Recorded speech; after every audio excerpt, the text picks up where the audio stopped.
Hi,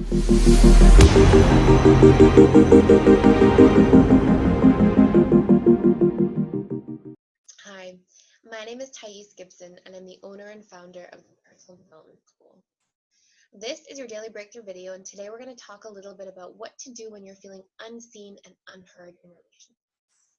And this channel is specifically designed to give you personal development tips and tools for your subconscious mind. So, have you ever felt unseen or unheard in a relationship with somebody who's close to you? Maybe it's your mother, maybe it's your daughter, maybe it's a sibling or a coworker or a partner. I think it's something that everybody struggles with at some level, or at least has had the experience of. And why is this? It's because we are not really taught the tools to properly engage and communicate from our parents in childhood, and we're not really taught the tools or held space for to properly express ourselves and feel safely supported.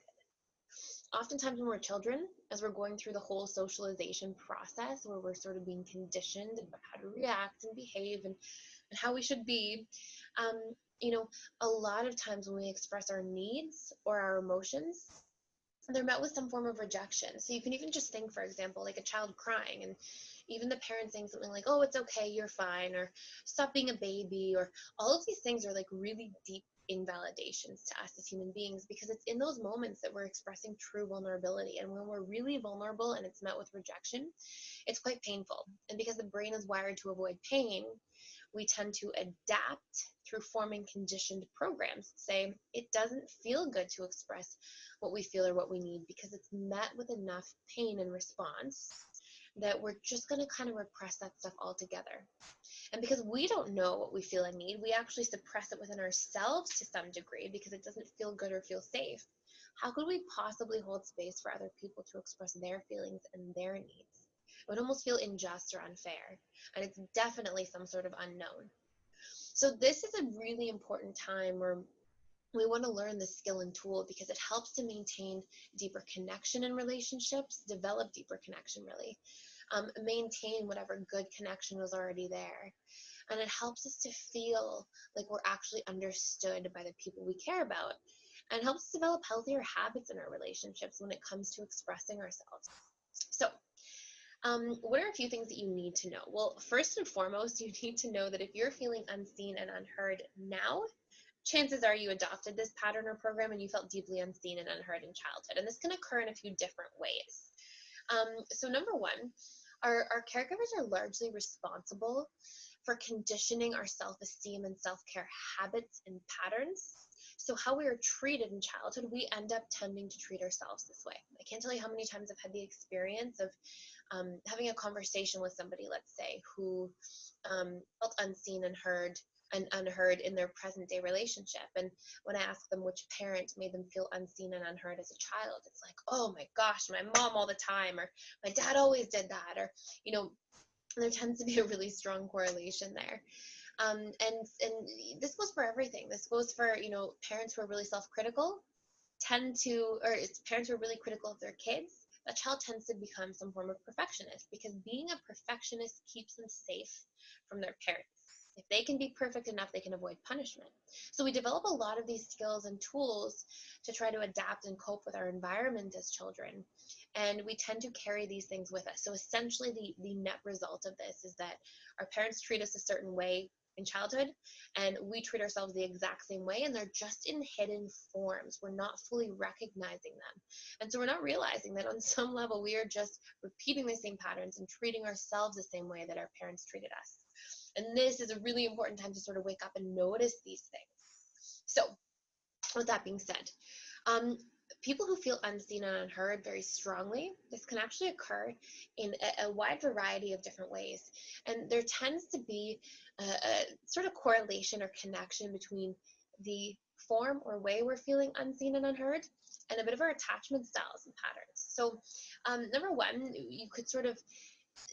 you might have the experience of not seeing and hearing your own feelings when you're around other people. So you might get so into how other people are feeling that you forget to sort of stop and tune into what you're feeling and what you're needing. And you might have some people-pleasing habits or patterns that surface when you're around others. You might also just be plainly out of touch with your feelings and needs. You just might be completely dissociated from them to some degree, just altogether. You also might know but not express. So you might have some form of feeling like you know what you're experiencing and what you're feeling moment to moment and what you're needing, but you might feel afraid of being vulnerable and not express yourself, and so then you just are still left feeling unseen and unheard. We might also only know ourselves at a surface level, so we might sort of think that we know what we're needing, and just not be expressing clearly enough. We might think that we know that we're feeling, but instead we're just criticizing somebody for what they did, and we're not actually making the link of how to know what emotion we're really feeling and how to express from that space. And oftentimes too, people who are feeling unseen and unheard will sort of be caught in the trap of thinking that criticism is expression or effective expression. Criticism is expression, yes, but it's not effective expression. And so we need to start showing up authentically, vulnerably, and clearly. And these are three key words that are so important to communication: authenticity, clarity, and vulnerability. Okay, so how do we do this?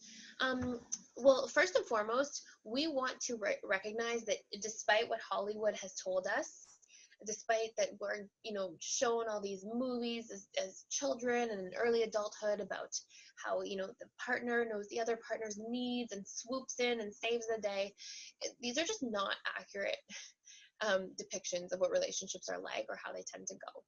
So yes, sometimes somebody will know what you need and do the right thing, but more often than not, everybody's trapped in their own internal dialogue and feelings and thought patterns and all this stuff that's going on, and we really need to start speaking up for ourselves and seeing our needs through. So a really good dynamic, if you're just getting started in really expressing yourself so that you can feel seen and heard and understood, is number one, express with your feeling. Don't say, hey, you did this, this, and this. Say, hey, I felt X when you did this, and this is what I needed instead. And can you see how I feel that way? I'm not blaming you, but I really want you to understand what that felt like for me so we can maintain connection. And, is there anything that you felt when you did that or that created that? So we want to go through this process. I sort of just went through it really quickly there in general, but we want to express what we felt, what the emotion was that we felt. We want to ask for that emotion to be validated. Hey, could you see why it makes sense based on the circumstances, why I felt this way? So you want to ask for validation because you're actually getting to make sure that you are heard and seen and understood. And then you want to express what you need, and this has to be done extraordinarily clearly. We can't say things that are like, oh, I need you to be more supportive. Okay, what does that look like? How do you need more support? So let's do an example here. Let's say that you catch yourself criticizing. And let's say you catch yourself criticizing, saying, hey, you never do the dishes to your partner. Behind every criticism is some just form of need that's trying to be met, some form of wish that's trying to be seen to fruition. And instead, we feel so afraid of expressing our vulnerability that we criticize. And it's really rarely going to work out in our favor. So in that situation, we might say, hey, I felt hurt the other day when I was hoping you would do the dishes and I mentioned it and it didn't happen. And can you see how I feel that way? Because, I've done the dishes a lot of times recently and I've been really busy with work and family. And so I was really hoping for that support. And what I need is for you to take a turn at least once a week to do the dishes, because it would make me feel really supported when I'm going through a really busy and challenging time in my life. Okay, and here's the beauty of this. Number one, the other person has a really hard time shutting down or attacking back or defending when we're expressing vulnerably. Why? Because when we were children, we got criticized. It was usually followed by some form of punishment or shaming, which is its own version of punishment anyways, but some kind of attack or shame. And so the moment we hear criticism, our brain is conditioned to go into fight or flight mode. And so when we are criticizing, we're usually not being heard.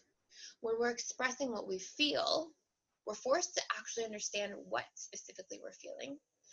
We're being vulnerable. And from that space of vulnerability, it's very difficult for somebody who cares about our well-being to shut us down or, hurt us back or fight or flight or, get into any of that, because we're not attacking. And so now we hold space for ourselves to be heard. So the beauty of this process, so the I feel, asking for validation for those feelings I need, and then I would highly encourage you to turn that back and ask your partner or friend or whoever you're having this conversation with to express what they're feeling and what they're needing as well. The beauty of that is that you're also forced to get in touch with your own feelings and needs, and this covers all bases. So the people who tend to be out of touch with their own feelings and needs, the people who tend to disown their feelings and needs when they're around others, it's actually forcing you to get rooted in yourself and stay connected here and understand yourself so that you can then be expressed to others. And there's a really, really strong relationship between somebody who feels unseen, unheard, or misunderstood, and somebody who is not clearly seeing, feeling, and understanding or hearing their own feelings and needs. So it forces us to solve that problem and then express from a space where we drastically increase our chances of having somebody really listen and be present with what we're saying instead of going into attack or defense mode. So please try that process, and keep in mind as well, please remember, when you express the need, you have to be clear and specific. You can't say, I need more help, or I need more kindness, or I need to feel loved. What makes you feel loved? What kind of help do you need specifically? In what areas of life do you need help or support? And get really clear on what it is that you're trying to get from somebody else, and hold space for that person to also express the same. Thank you so much for watching. I hope this is really helpful. If you get a lot of value out of our channel, please like it, share it, subscribe so you keep getting daily breakthrough videos. And please feel free to visit www.personaldevelopmentschool.com for more free worksheets. We'll be uploading workbooks, a blog, all sorts of interesting and inspiring stuff. Thank you so much for watching.